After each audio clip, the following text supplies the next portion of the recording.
Welcome to another episode of Healthy, Wealthy, and Wise Retirement Podcast, where certified financial planner Loren Sherman shares thoughts on having a healthy mind, body, and spirit, an abundance of wealth inside portfolios and out, and lessons learned from clients and mentors over the years.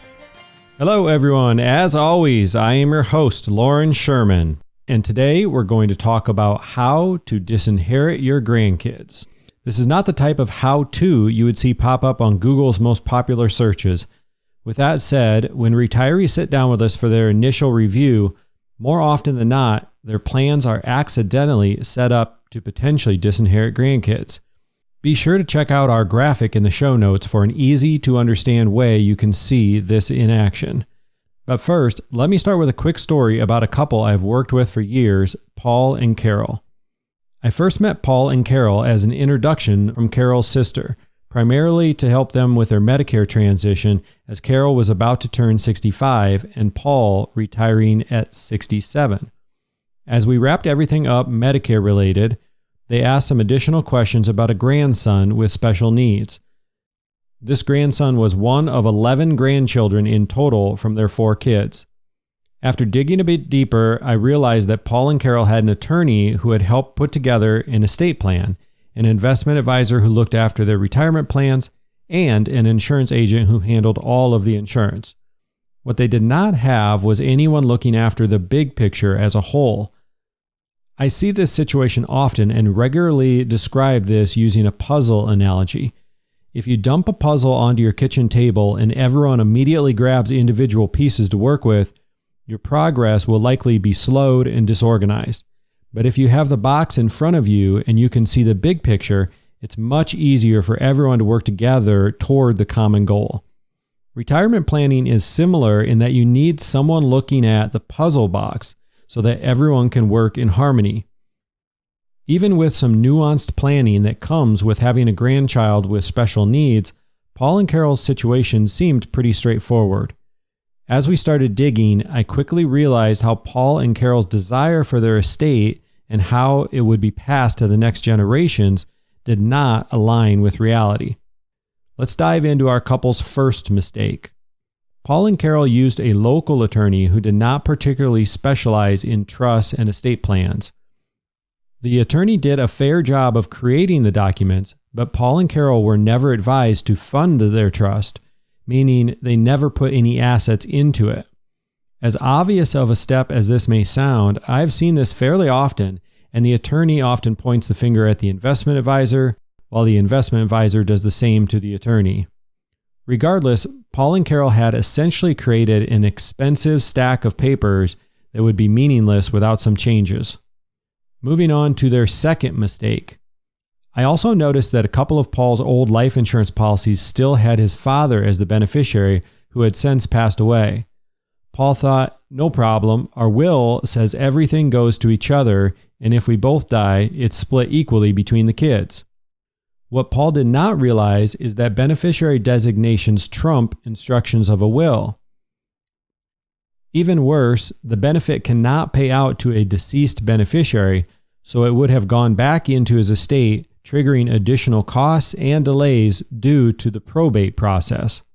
Privacy goes out the window as well, as probate is a public process. More mistakes with number 3. The third problem we would have to fix is that much of Paul and Carol's assets left off one of their 4 kids entirely. Their last daughter was born after they did much of their beneficiary planning, and it never got updated. As we learned before, even an up-to-date will does not correct this issue. Their fourth and final mistake, per capita versus per stirpes. This one is a bit easier to grasp visually, so I've included a link in the show notes with a picture. With that said, this last issue is the most common that we see among retirees. All of Paul and Carol's beneficiaries were set up as per capita rather than per stirpes. What this means is that if any of Paul and Carol's children were to predecease them, that parent's children would also be disinherited. We see this so frequently because per capita is almost always the default beneficiary selection. Of course, some couples want their assets to be distributed per capita, but often this is not the intention. Put another way, you have to change the default selection. If you never had this conversation when purchasing the insurance in the first place, it's unlikely it was changed, as the insurance salesman or the insurance company cannot do this without your permission. Sometimes there are options outside of per capita and per stirpes with minor differences, but this gives you a good place to start the conversation and to understand the basics. Be sure to lean on professionals to help you make any changes or updates to your current plans so you can be certain that your estate is set up how you'd like. Let's talk through a quick example of the difference between per stirpes and per capita. As illustrated in the show notes, we have a grandmother, Linda, who has 3 children, John, Mary, and Bob. Linda may have many grandkids, but for the purpose of keeping things simple, we will just focus on 2 grandkids named Jason and Jill, who are John's children.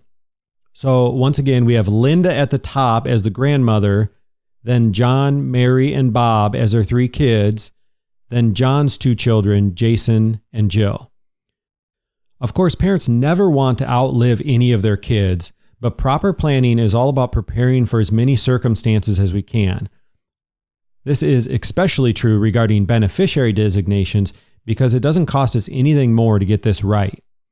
In both of the illustrated cases, John dies before his mother, Linda.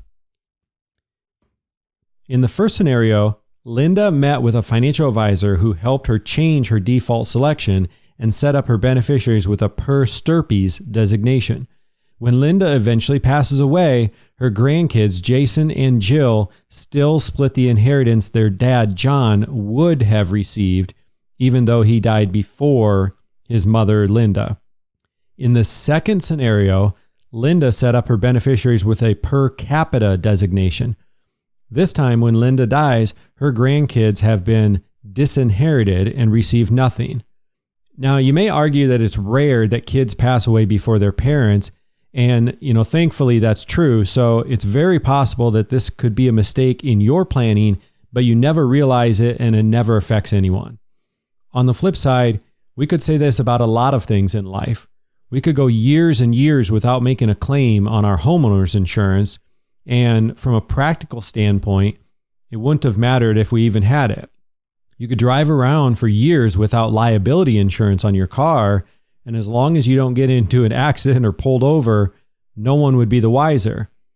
The difference between per stirpes and per capita may seem like one trivial word, but we can all agree Jason and Jill would not see it as a trivial difference.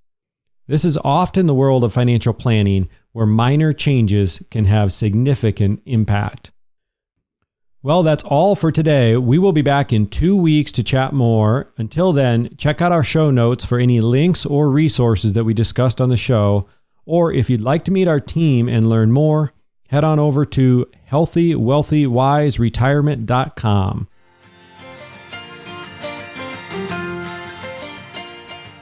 Thank you so much for listening and supporting this podcast. If you've enjoyed listening, we would love if you took a quick moment to leave an honest review. Of course, we're shooting for 5 stars, but if you have suggestions to improve the show, we would love to hear from you too. Just click on the podcast name, Healthy, Wealthy, and Wise Retirement Podcast, and scroll down to ratings and review. Thanks again for your support, as this helps us reach a wider audience and help even more retirees just like you. This podcast is for entertainment and informational purposes only and is not intended as a specific tax, legal, or investment advice. Loren Sherman is a certified financial planner and co-owner of Integrity Wealth Management, an investment advisor serving retirees in search of their own healthy, wealthy, and wise retirement lifestyle.